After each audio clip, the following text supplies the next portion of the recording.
So, David Lloyd Dusenbury, thanks very much for joining us on Hermitix podcast. We are going to be discussing your book, which was published just last year by Hearst Publishers, The Innocence of Pontius Pilate, How the Roman Trial of Jesus Shaped History, which before I start should say you reached out and then Hearst Publishers was kind enough to send me, I'll show it again as we are doing video, was kind enough to send me a copy of this extremely just as a physical object, extremely beautiful and well-produced book. Now, this is a book which is, as one can imagine, looking into the trial of Jesus Christ, the place of Pontius Pilate in relation to that history, in relation to the Christology, and also looking at the trial from different ways as it's usually understood. So we'll get into all these things, but before we do so, David, just tell us a little bit about yourself and how this book came about. Well, thanks so much. It's a real pleasure. I'm an admirer of Hermitix, and so the book came about really, as I kind of say on the first page of the book in the author's note. I mean, Giorgio Agamben, who now has acquired a sort of sulfurous reputation in the last couple of years, but Giorgio Agamben published a very small book a number of years ago about Pilate and Jesus, and I began to kind of analyze his argumentation there. One thing led to another, and the next thing I knew, I was writing a sort of 400-page rebuttal to actually like a 40-page text by Agamben. I mean, I'm currently based in Budapest, teaching at a university here. I just finished another book for Hearst on subtitled "A Political Life of Jesus." So working a lot on the Gospels, and I mean, I don't know what you want to know, but well, it's I think it's at any point in, I guess, in recent history, it's sort of almost a brave or courageous act to say, all right, I'm going to write another book about Jesus. And I don't mean that in a bad way, but to do that, I think is, and I think you've said that somewhere, right? You said that somewhere, do we need another book about Jesus in a certain sense? And so to do it is, and this one certainly is unique, but to do that, I mean, do you feel you have to head into that process uniquely, or do you think there's just ways you can approach it where you don't have to feel that you have to do anything super unique or original in any sense? I'm not saying that you're not doing that. No, I mean, ultimately, what I found in writing the Jesus book is that I certainly don't think, except in maybe a couple of places, my interpretations might be original, which is of course a highly suspect thing. We can both agree on that. But I've discussed a few of my interpretations with real leading New Testament scholars, and they said it's interesting. We haven't seen this in the commentaries, sort of thing. But on the whole, I mean, absolutely, what I'm trying to do is simply revive strands of tradition which kind of resurface every 4 or 5 centuries and which are simply not very visible in the 21st century. So if there is a contribution to be made, it will mainly be along the lines of sort of getting people reading Spinoza and Kant and some other very interesting people, Origen's Contra Celsum, with maybe some new questions in mind. Mm-hmm. Well, we've got a sort of a big history and some big questions to deal with. But before we do so, I have to ask you the Hermitics question. You can place 3 thinkers, living or dead, into a room and listen in on the conversation. Who do you pick? So, I mean, this is both a good and a tough question. I wanted to ask you, in fact, we were discussing Dante just a moment ago. And of course, when Dante is approaching hell, he sees Avicenna and various kind of, thinkers of the past, Socrates and Plato and Aristotle. Mm-hmm. And so the doctrine or the dream of human immortality is tied all the way from Plato to Dante to the idea of meeting the dead, right? And conversing endlessly with them about beautiful ideas. Is this in any way informing the Hermitics question or not? What Dante specifically, or just that idea of having conversations with the tradition of meeting the great dead and resuming the conversation? I think so. I think it was a question for some reason we were asked in school when we were really younger, like who would we meet from history, and I think plenty of sort of cheap popular films have done it. When people go to heaven and all of a sudden they're surrounded by this idea of like all the great scientists of time are having a great conversation. And I think that idea is, I think every time you read philosophy, and especially when you read a thinker who's saying, right, I'm continuing from Kant, say, or someone like Heidegger who's continuing from Kant, or someone who's explicitly stating, I'm moving from this person, here's what they've got wrong. My mind always goes, you know what, I want you both to be in a room and for the original person to say, no, you've really got me wrong. Especially when you read someone you go and you think, no, you've got Nietzsche wrong, or you've got Kant wrong. You really want them to meet their maker, I guess, in a certain sense. So there's a certain, maybe there's a sort of defensiveness in that question. Yeah. No. So I settled on three. Honestly, none of them are my maker. None of them are like major influences, or honestly, people I've read all that much. But there's a certain structure to having, there's a certain structure to the intrigue of having these three in a room. So the first would be Curzio Malaparte, who's a fascinating, fascist in his youth, journalist, diarist, turns Catholic communist later in life. A real scoundrel, but one of the most fascinating scoundrels one could hope to meet. And he ended up in a room in 1947 with Albert Camus. And Curzio Malaparte said all night Camus was looking at him like he wanted him to be shot, like he thinks this guy should be put against the wall and shot. So the second person would be Camus, precisely because he wants to kill Malaparte. And then the third person, a contemporary of theirs, I don't know if there's any connection, but Emmanuel Levinas. And I think Levinas, as a thinker of great force and authority, who in a sense wanted no one to kill anyone, I think would be a nice counterbalance. I was about to say he's the guy who would be in between them, saying, I can understand why you want to kill this guy, but here's also why you shouldn't. Right, and he's been in the fray as well. Levinas, right, prisoner of war, and he was in the middle of it. So you sort of feel like reading Levinas, you think this guy's justified in where he's coming from. Exactly. So do you think that would result in any death? No, I mean, since Malaparte and Camus managed to pass one night in the same room without it coming to blows, I assume they could have a conversation. Did they have a conversation? I mean, they were at a table. It was like a dinner party in Paris in 1947, and I mean, I think the look was the worst that Malaparte reports. Basically, he was regarded as a fascist in arms, and by this time he was already depicting himself as kind of a victim of Mussolini's regime, which Camus wasn't buying. Okay. So what's the, for you, is there a clear purpose in that room? Is that sort of almost like a trio, which is like a thesis, antithesis, and a synthesis? Well, I mean, I suppose in a sense, the both Levinas and Camus, I suppose all three of them are in different ways tremendous observers and men of learning and acute observation, and they're all in their own ways dissidents. So one of the things that fascinates me about Malaparte is he writes pages on the fascists and on the communists and on those who are sort of neither the one nor the other in the cauldron of the Second World War in a way which really reveals their humanity in all its complexity. Like the old nobility of Europe, one day he's sipping claret with, a baron in the north of Spain, and the next he's in Ukraine, like on the front lines. So I think this is his capacity, perhaps in part as a scoundrel, to sort of identify with every side in the conflict. Camus, I mean, I'm fascinated by the fact that Camus' thesis in 1935 was on Neoplatonism and Christian metaphysics, which I read a very long time ago.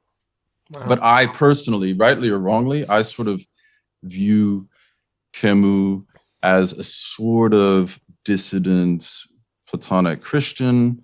And of course, I'm a huge fan of L'Homme Révolté, the rebel, which was like his grand statement, which alienated all of his friends, which is exactly what one's grand statement should do, certainly in France in the mid-20th century.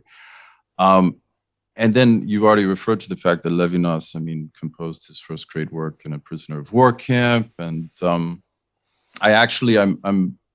friends with someone who was taught philosophy by Levinas in Paris. Wow. Back in the day. And so I feel on on many different levels connected to him, but I think the fact that he represents a sort of a generous and a sustained engagement with the whole tradition of European philosophy that's nevertheless coming from the sort of horrifically mistreated tradition in precisely the years in which he's forming the basis for his philosophical reflection is really immensely intriguing to me.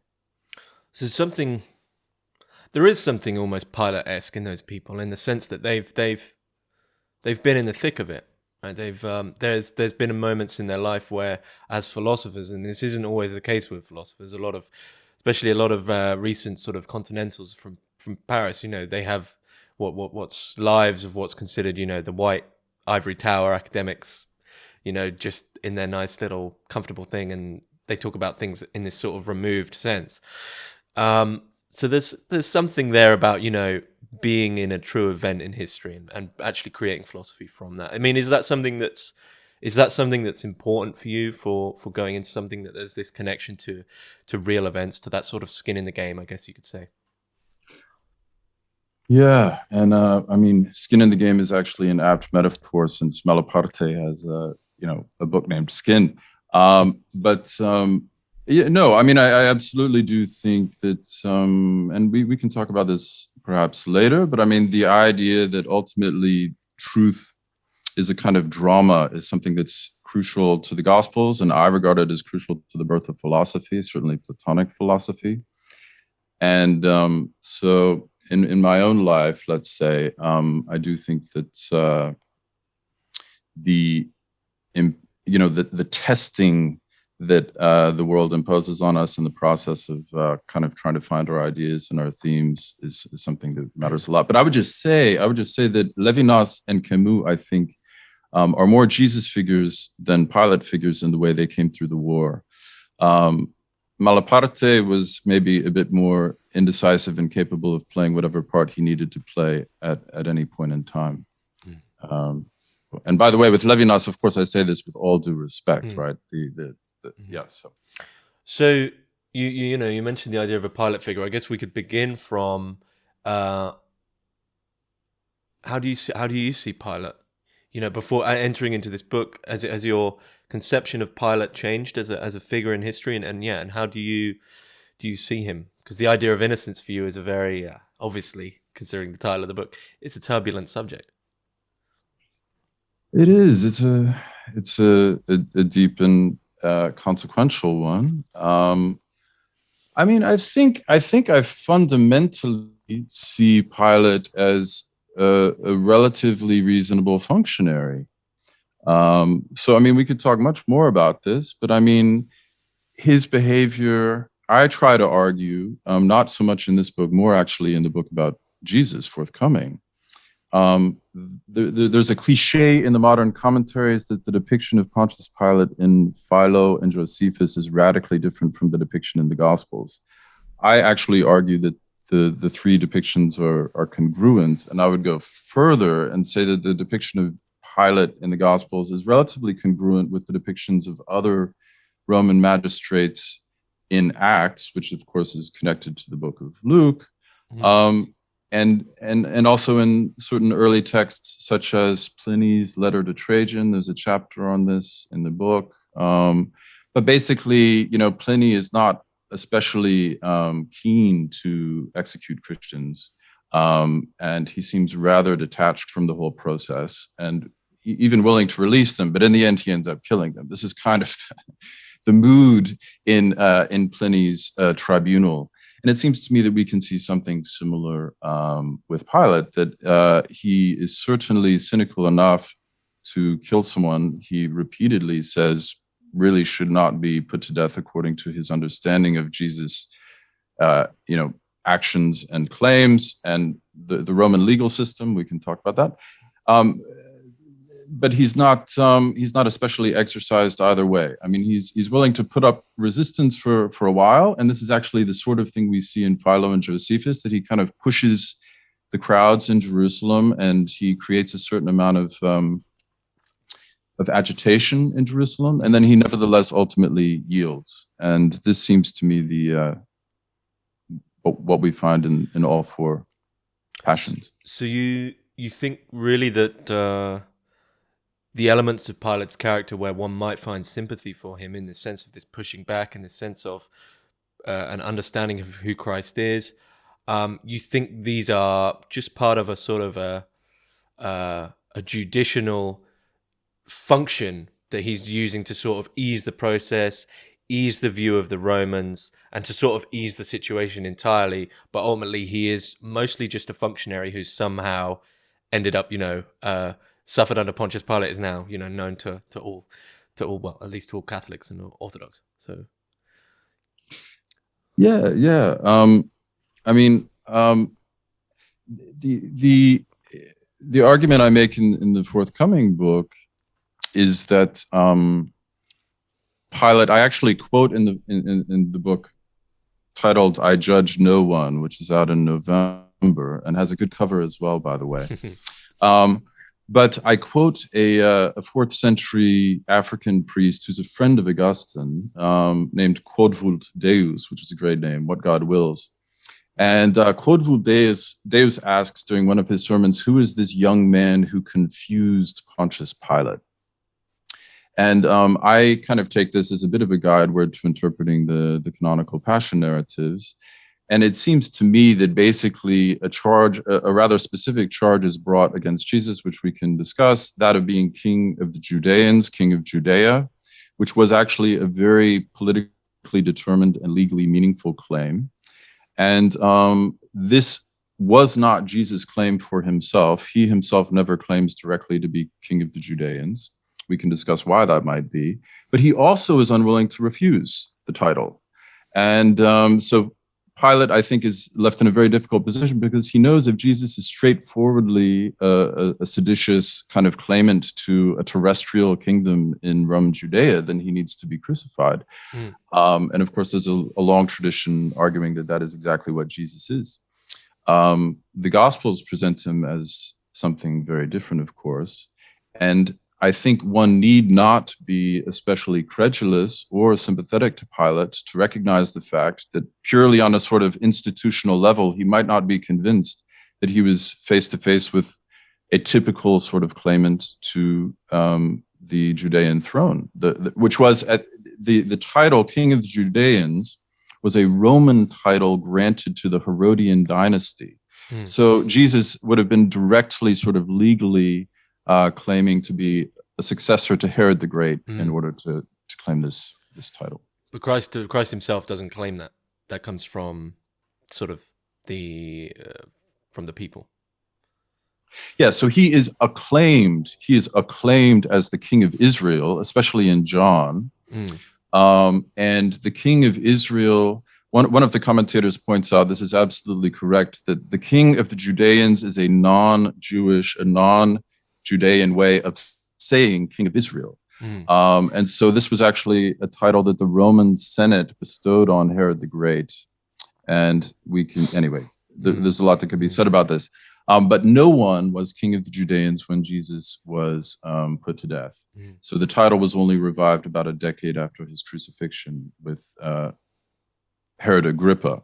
But anyway, so Jesus is acclaimed as King of Israel. And like I said, he refuses to deny that he is King of the Judeans. And yet this is not a title that he claims for himself. Yeah. How do you read that? How do you read that denial? Is Jesus do you see him as, as God just allowing the events to unfold? He doesn't want to, insert either way, saying this is sort of up to you all. This is a fantastic question. And in a sense, unfortunately, for most of these questions, there are at least two answers. At least, right? So one answer is that, as I think you know, having looked at the book, there is a significant legal tradition for seeing Jesus reply. So Pilate says to Jesus, "Are you the King of the Judeans?" And Jesus says, this is identical Greek in all four Gospels, and then Jesus replies identical in all four Gospels, "You say so," right? And which is neither an affirmation nor a denial. There's a significant legal tradition in which this is seen as a highly sophisticated affirmation. I have a chapter on that. And so that's one way that would be one way to read it. Another way to read it is something I pursue in the new book, and that is there's a very interesting moment in Luke. So when Jesus is being apprehended in the garden in Luke, he says he says to those who are apprehending him, "This is your hour and the authority of darkness," which I think is a really powerful phrase, which very few have sort of excavated apart from René Girard, actually. He pays a lot of attention to this. But then there's a later scene, which is really not paid much attention to in the commentaries, when Jesus is being challenged by Caiaphas and the Sanhedrin in Luke. He's asked a number of questions, and he says, I won't answer these questions because you won't answer my questions, and even if I tell you the truth, you won't believe me. Which is an extraordinary set of statements.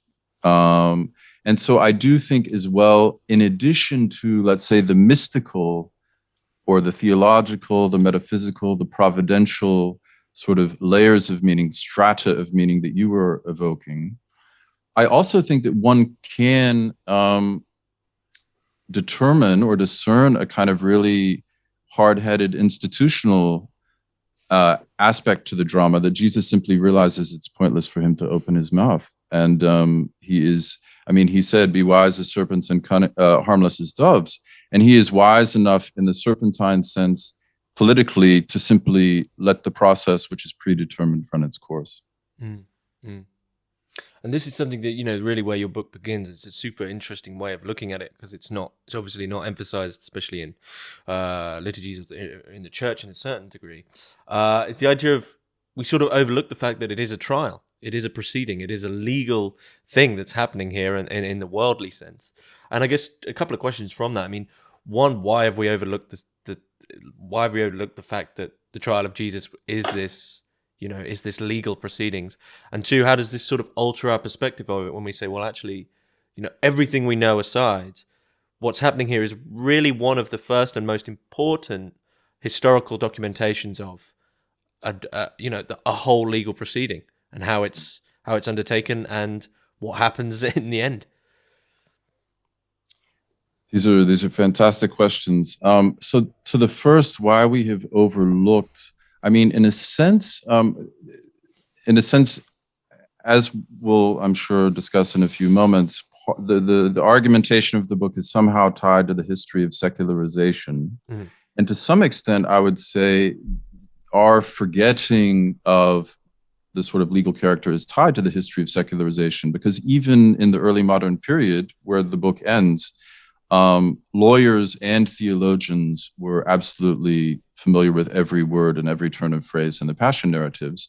And guys like Hugo Grotius, whom we can talk about, the kind of founder of modern international law, is like an absolutely painstaking commentator on the Passion narratives. So to some extent, it's a result of secularization that lawyers sadly no longer sort of engage the Passion narratives qua lawyers, and by the same turn, I mean, theologians no longer read the legal tradition which grew up around the Passion narratives. I mean, I think in the early centuries of the church, this was actually much more recognized, and this might also be tied to the fact that, in a sense, I mean, I don't think this is overly historicist to say that it took the church a number of centuries to sort of come to grips with and to fully articulate and formulate and thus celebrate the doctrinal kind of structure of the drama. And by the time that happened, of course, then it kind of falls to the faithful to first, and I'm not saying this is incorrect, to first and foremost engage this drama in its theological and devotional realities and aspects. But and so, over the course of time, there is a kind of natural tendency to quit reading the Passion narratives as a kind of a legal drama. But I mean, it's quite remarkable to some extent how disciplined all four of the gospel narratives are. I mean, they actually make almost no theological comment whatsoever, any of them. Like John is by far the most elaborate because Jesus speaks to Pilate at some length. But for the most part, they are sort of content to narrate a sequence of events, which, as you said, it's a legal sequence. So anyway. Do you have any insight as to why you think they've avoided theological reading? This is again an excellent question and a difficult question. Having just finished writing a book about this, I really should be able to answer the question. But no, honestly, off the cuff, I that's not a question I've attempted to answer, and I'm not sure I do know exactly why. I suppose I have remained content. There's a great book. I don't know. Do you know Mimesis by Eric Auerbach? It was like No. one of the great humanistic texts of the mid-20th century, and somewhere in the 1970s, kind of everyone quit reading it, and now no one knows about it. But it's a really remarkable book. Auerbach would be at the table actually because he was a great. He would be the only German at the table. He was a great German Jewish humanist of the mid-20th century who went to Istanbul, Constantinople. I'm sure you and I would agree.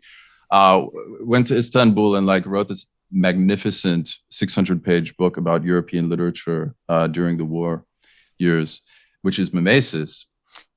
And I suppose I've been sort of content to join him and a number of other commentators by simply kind of stressing the literary reality of certain stylistic decisions the Gospels reflect, rather than trying to answer necessarily why. Okay. Well, it's the big question, I guess, of your book. Then you've already mentioned it, and it's really is the seeing this trial of Pilate as one of the key instances where we can begin to see the separation of the secular and the sacred, and this as a very the key moment in almost the birth of secularization. And how did you come to understand this, and what do you think is meant by that? How does it birth this beginning of a history? Yeah, so I mean, this the argumentation is rather complex, and honestly, it kind of begins with a very, very simple observation, which should be made a lot more frequently than it is, and that's simply kind of a linguistic observation, which I open one of the chapters with, and that is that there is no secular law by that name in the Roman legal tradition. And so the Corpus Juris Civilis, Justinian's body of Roman law, just doesn't use this terminology.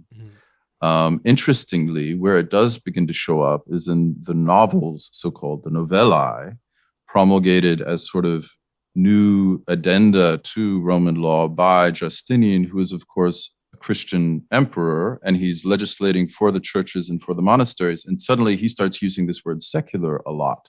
So it's only with the kind of the birth of Christian Roman law that the term begins to surface. And so the question then becomes, well, why are the Christians, well, the obvious answer, why are Christian emperors using this term, is because it's a Christian term. And then the question becomes, why are Christians using this term when other Romans are not?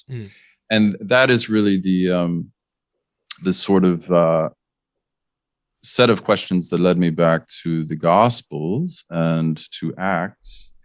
I mean, I would mention just by kind of in passing that secularization as a neologism is medieval. And I try to show in the book that secularization has a different meaning in the Middle Ages and in the early modern period. And then by the time we get to the 19th century, which I don't even touch in the book, there's another shift which occurs. And so what we now, in a kind of casual conversational way, when we refer to secularization, we're referring to something quite distinct, right? And I'm certainly not trying to impose this template, like late modern template, on the last chapters of Matthew or something like this. But I think it's tied to the kind of ambiguity, the confusion we were talking about just a moment ago, and that is Jesus is a king And he is not a king like Herod. He is not a tetrarch like Herod Antipas. He claims to be the head of a corpus, which of course the scholastics come to call a corpus mysticum, right? A mystical body.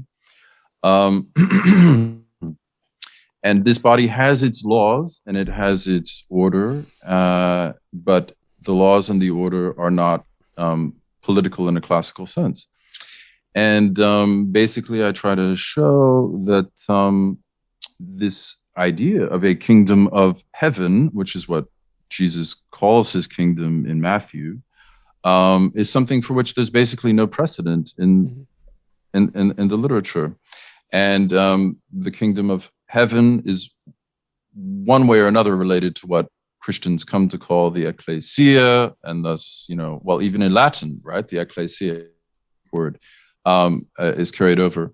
So basically, it's what comes to be regarded as the secular is not constituted from within the secular itself. It's rather constituted by the church's self-conception. So it's Jesus' conception of his kingdom, which turns the social realities of the ancient world in the minds of early Christians into something that is secular, belongs to this age, belongs to this world. And they are members of an order and a sphere of reality which is tied to another world and is tied to another age, which is the church. And it is the meaning of belonging to the other age which turns, Pilate and Herod and Caiaphas, which is interesting. Caiaphas too, the rulers of the temple state of Jerusalem, also become kind of figures of a passing and a fading and a limited authority, which is challenged by the authority of Jesus and yet not challenged in conventional political terms, which is, exactly why Quod Vuldeus says, "Who is this young man who confused Pontius Pilate?" What is he doing here? This is unprecedented. So in what sense can that distinction, the two kingdoms, if you like, the beginning of the understanding of the kingdom of heaven as brought into law, and the idea then of secular of this age, how do those two things begin to change what we understand as law? You sort of articulate that from this there's this entry into two laws, and how would that look in sort of a practical sense, I guess? Well, this is an immensely complicated, millennial history. So I can make just a few scattered and very, very brief comments. One of which is new. It does not appear in the book, and I find this quite suggestive and quite striking. So I'll offer it for what it's worth. But I was reading a professor at Cambridge the other day commenting on the Gospel of John, George von Cotten, and he proposes. So basically, early Christians were proponents of what we would now call religious liberty.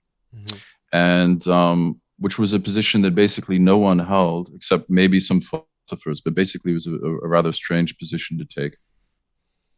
And then, of course, there's a change, and Christians begin somewhere along the line to take the political imposition of doctrinal correctness rather seriously, right?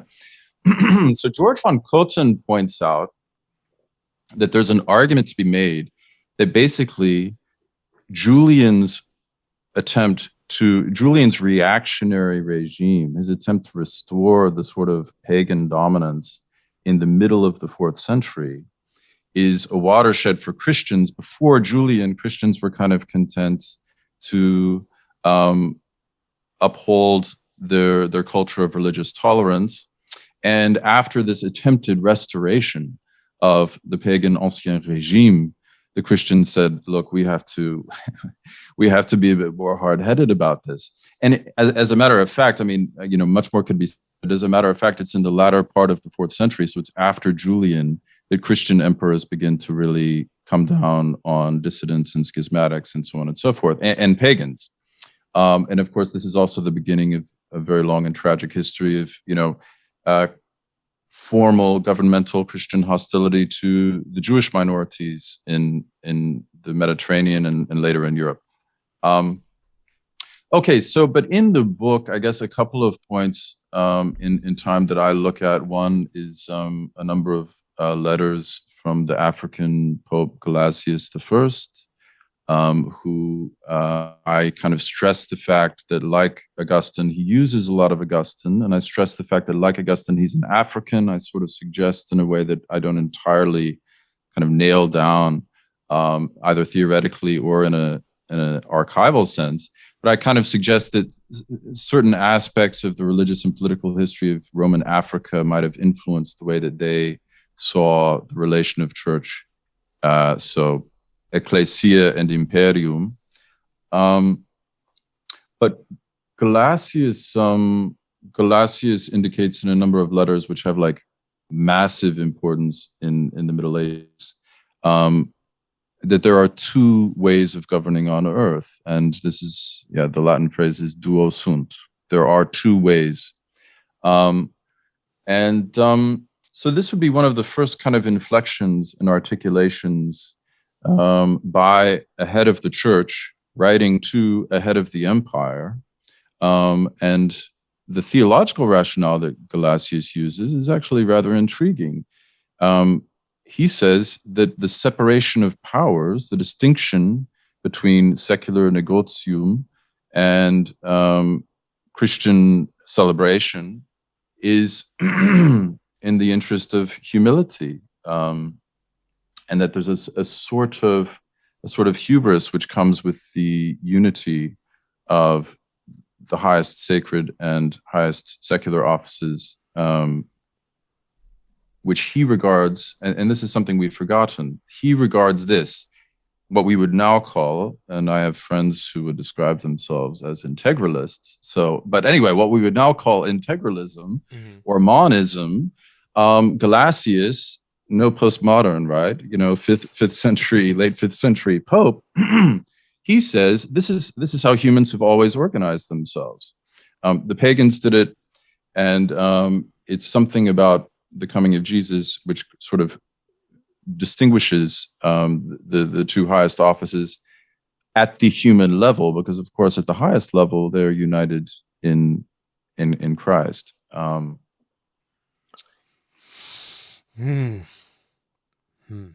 There's a lot in that. There is, yeah. A 2,000-year history of imagination contestation.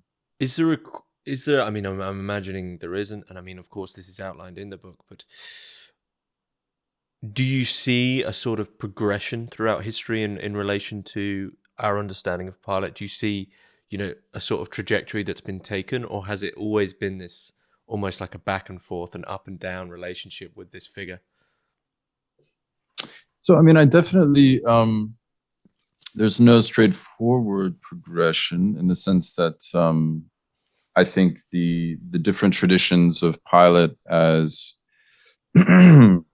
saint, Pilate as sort of a figure in a hard place, and Pilate as quite a kind of demonic and reprehensible character. These three can kind of be found throughout church history.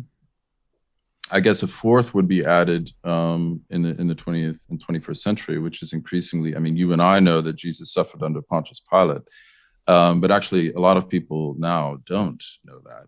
And so forgetting would be like total amnesia would be another position possibility. Indeed. What do you think changes about the passion if we are I guess I'd say willfully ignorant about the position of Pontius Pilate in it?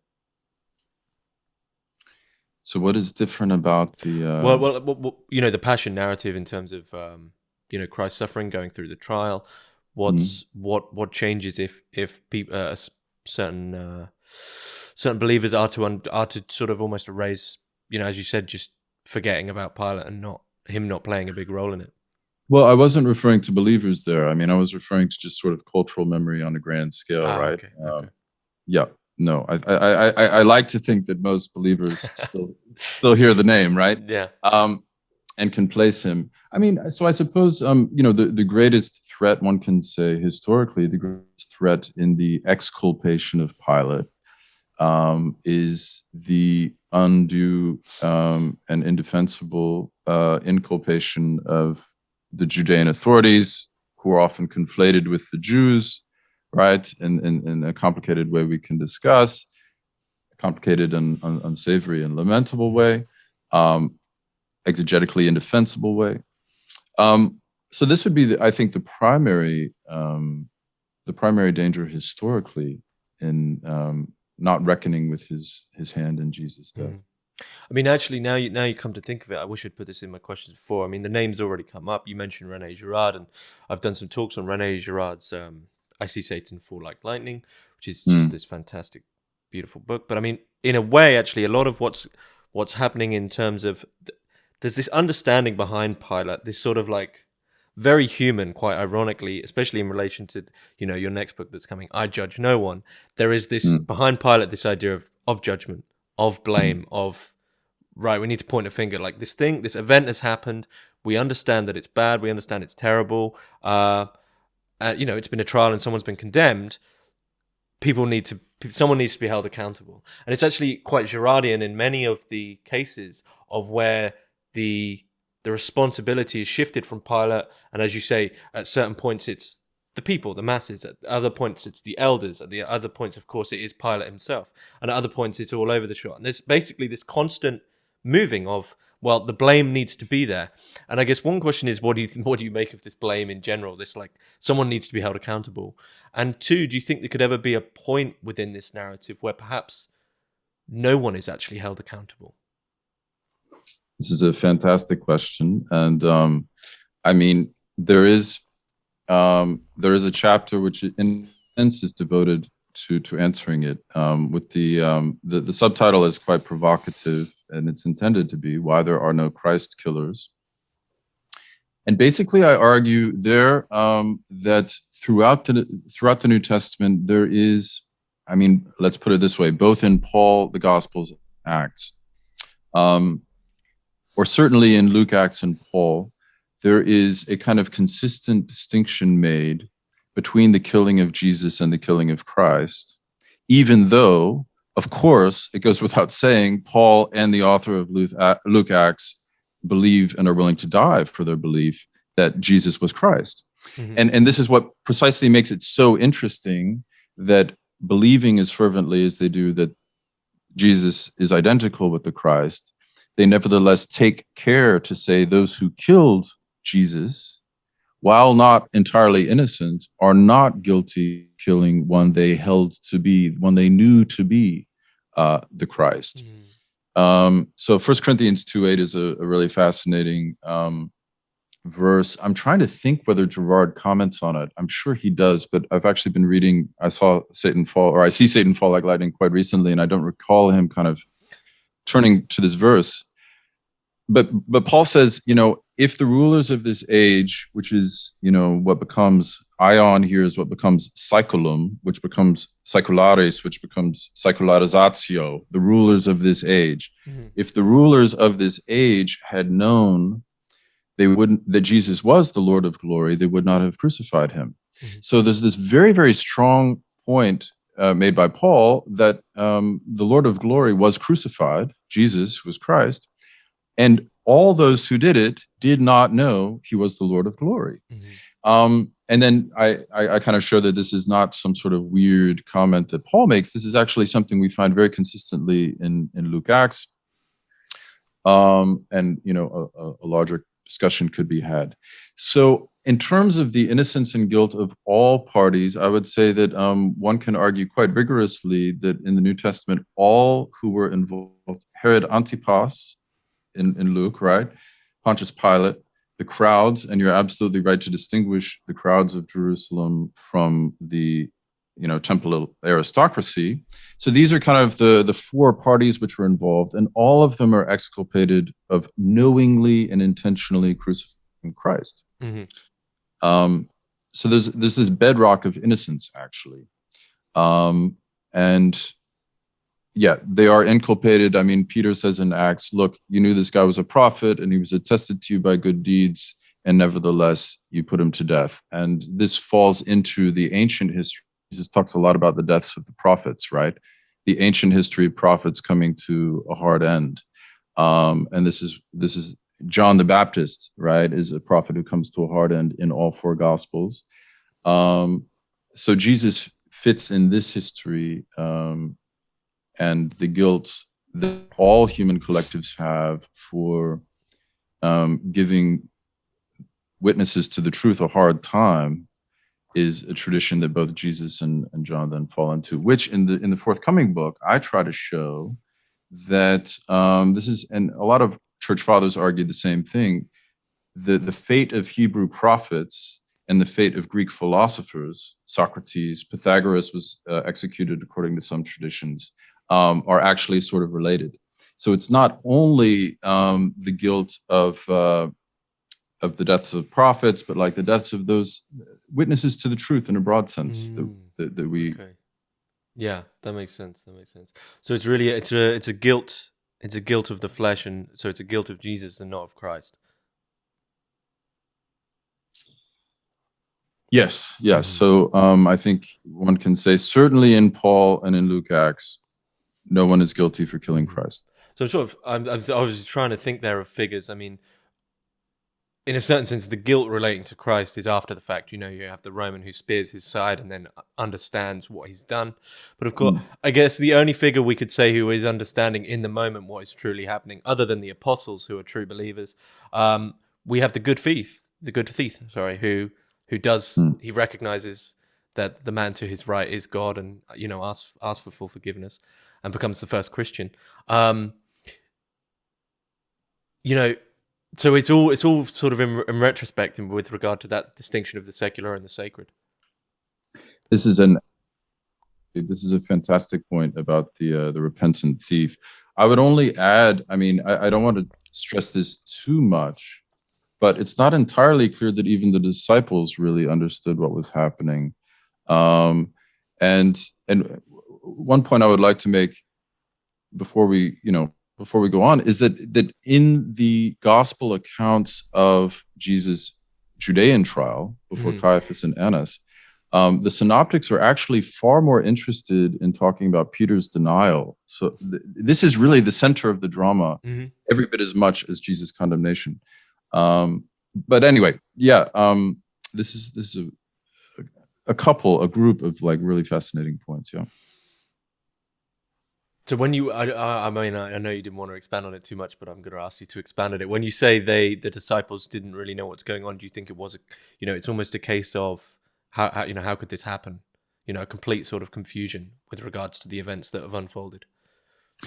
Yeah, well, this is kind of the argument I make in the next book, and that is that the confusion of the disciples, which is a common theme in all four Gospels, that the disciples, the 12, the innermost circle, never know quite what is happening, and Jesus, of course, keeps saying the Son of Man, whom they regard as the King of Israel, is going to be handed over and tortured by human hands. He's going to be humiliated by Gentiles. And among other things, this is when Peter says, may it never be, which Gerard does have a number of really great pages on this exchange. Get behind me, Satan, and so on and so forth.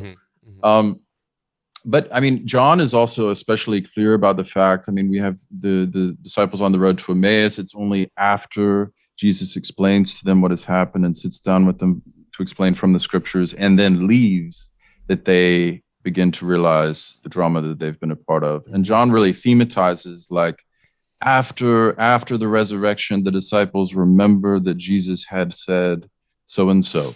And he really, in a kind of sophisticated way, we would now say kind of with a literary appreciation, allows us to appreciate the reconstruction in memory of the drama which Jesus had predicted, and yet while it was unfolding, the other participants were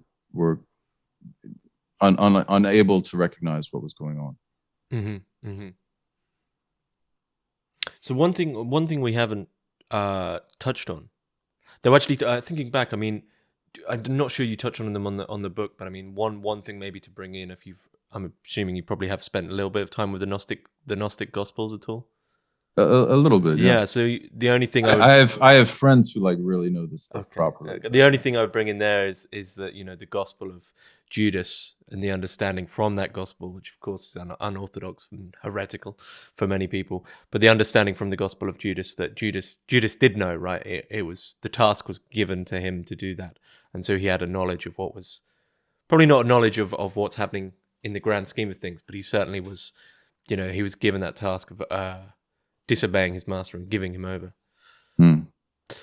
Well, I mean, I do have actually what I like to think is a rather sophisticated interpretation of Judas. The name barely appears in this book, but in the book I for shorthand call the Jesus book, there's kind of a chapter about Judas, and the incident of the alabaster jar. So I argue, and it's good that you bring him up, because we talked about Herod Antipas and Pontius Pilate and so on and so forth.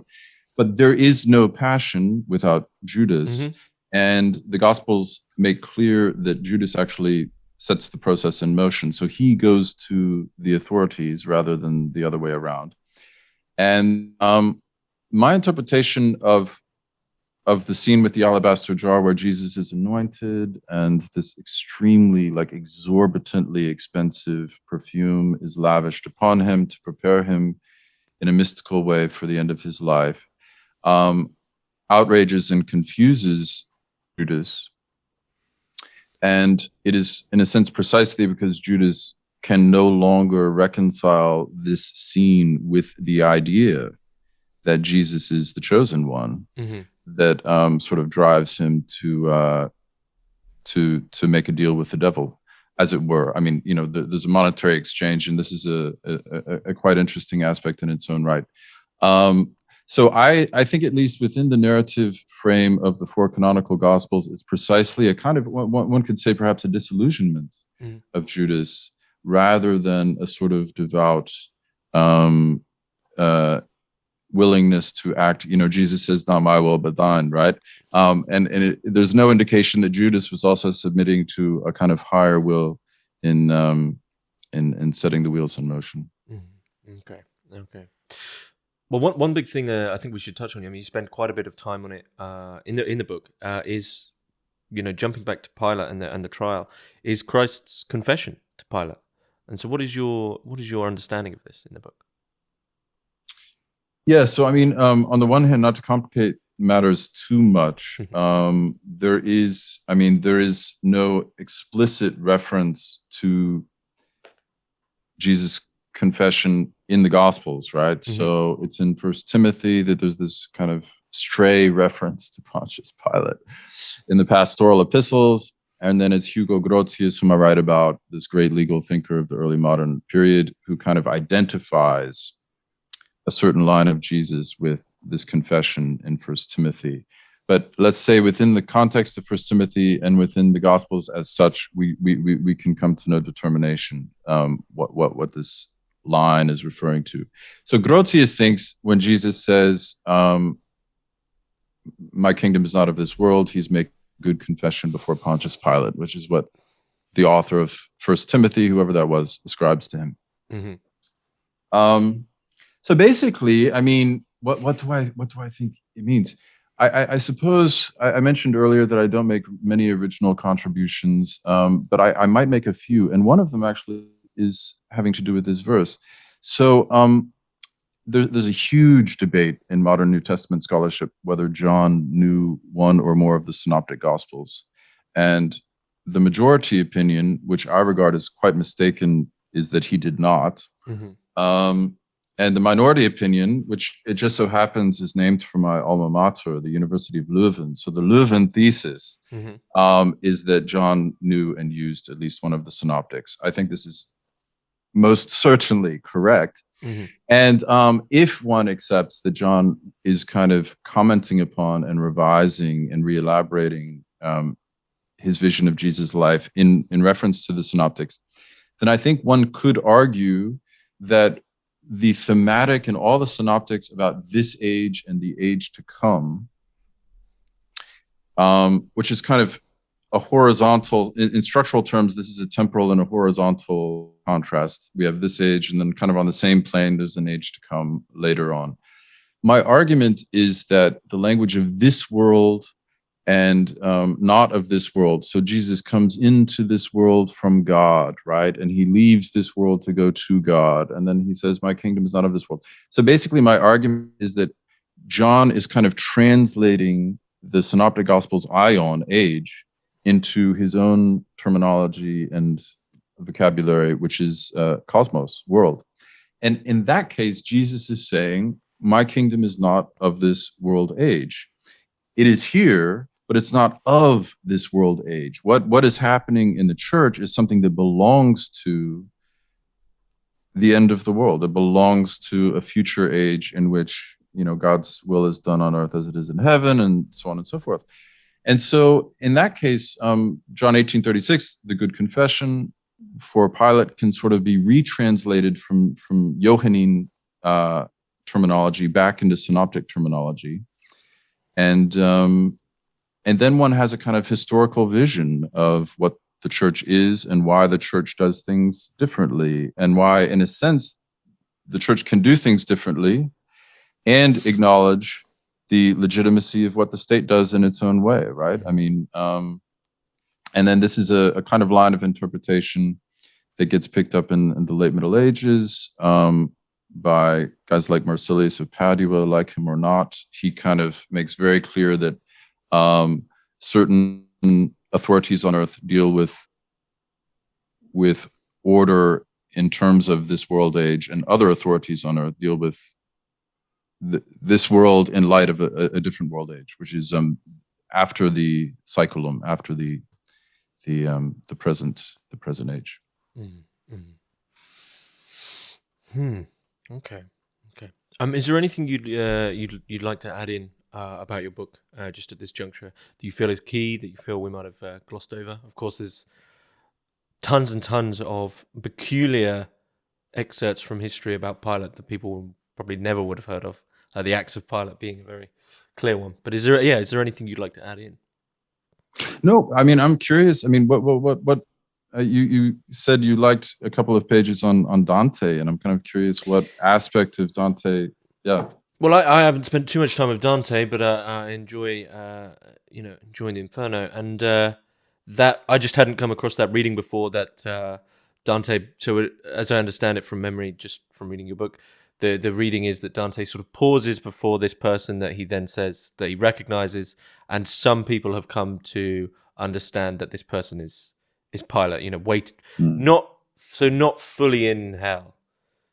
He's waiting on the other. But is he in limbo? Or is he just somewhere else?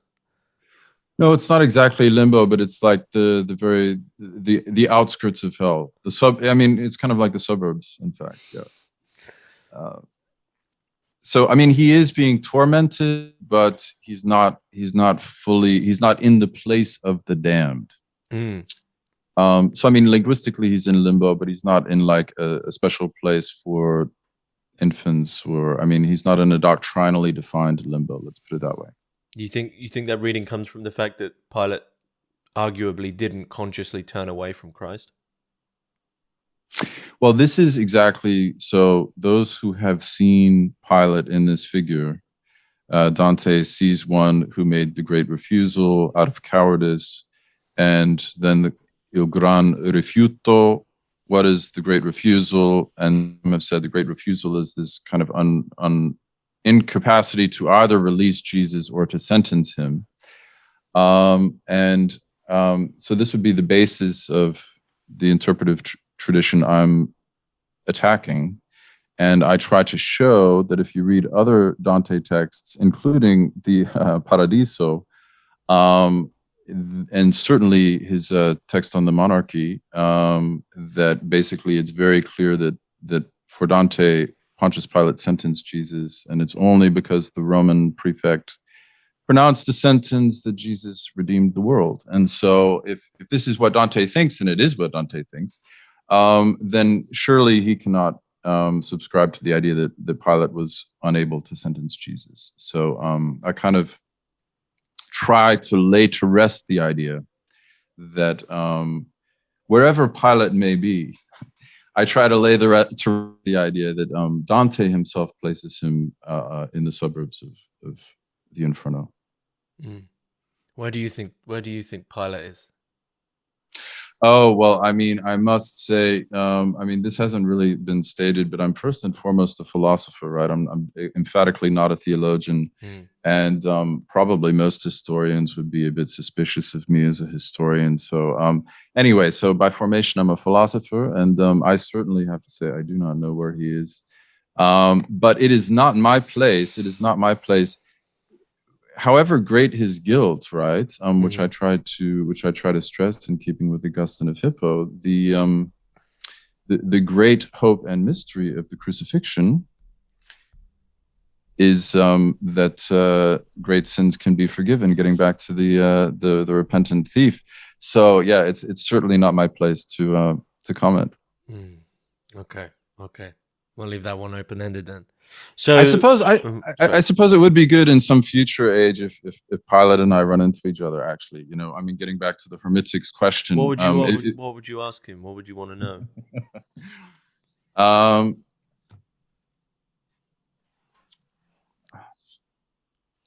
I think I would ask him what is truth.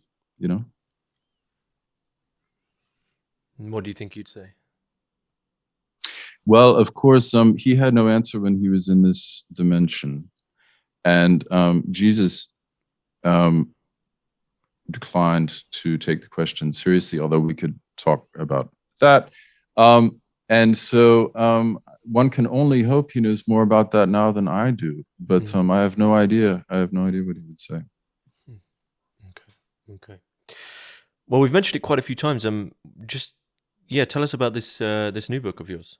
That's is it soon to be released, or is it close to completion? It is. It is. I mean, it's with the it's under review at the moment, and I'm still polishing and adding some notes and so on and so forth. It's due out at the end of November, and I think a lot could be said for it. I suppose the two main things I try to show. So in this book, I try to show that the Passion is a drama of immense and abiding legal interest. And I suppose I try to show in the book on Jesus that the life of Jesus, the sayings of Jesus, are of immense and enduring philosophical interest. So I mentioned earlier the deaths of Socrates and Jesus. There's this. Do you know the letter of Mara bar Serapion by any chance? No. It's an extraordinary Syriac document. Discovered in the 19th century, arguably written at the same time as the Gospel of Mark, so circa 70 CE. And this pagan philosopher compares the deaths of Pythagoras, Socrates, and Jesus. So we arguably have a text from as early, a pagan text, philosophical text, dating back to the time of the Gospels, in which these three figures are sort of treated in comparison. So this is kind of one thing I'm doing in the book, and trying to remind people that guys like Kant and Spinoza, Nietzsche, if you're interested in the life of Jesus, these are important people to be reading. They were very interested in the life of Jesus, and a lot of their comments are still quite suggestive. So on the one hand, that's what I'm doing, and then on the other hand, I'm kind of making the argument. There's this kind of unkillable modern thesis, which kind of is in some ways anticipated in antiquity, that Jesus was a political rebel, and I try to bury that. We'll see how it's received. Okay. So that, I'm assuming, is also through Hearst Publishers, which is www.hearstpublishers.com. Once again, thanks to them for sending me the edition. I assume they would be happier for people to get it through their website. If not, it could be found online, The Innocence of Pontius Pilate. And whereabouts can we find it? Do you have a blog, or I know you have a Twitter, but do you have anywhere where we can find your work otherwise, or do you keep it very much to singular books? Yeah, I mean, the books are really the place to go, I must say. Okay. Well, that seems like a very good place to finish up. Thanks for coming on, and yeah, thanks very much. Thanks so much.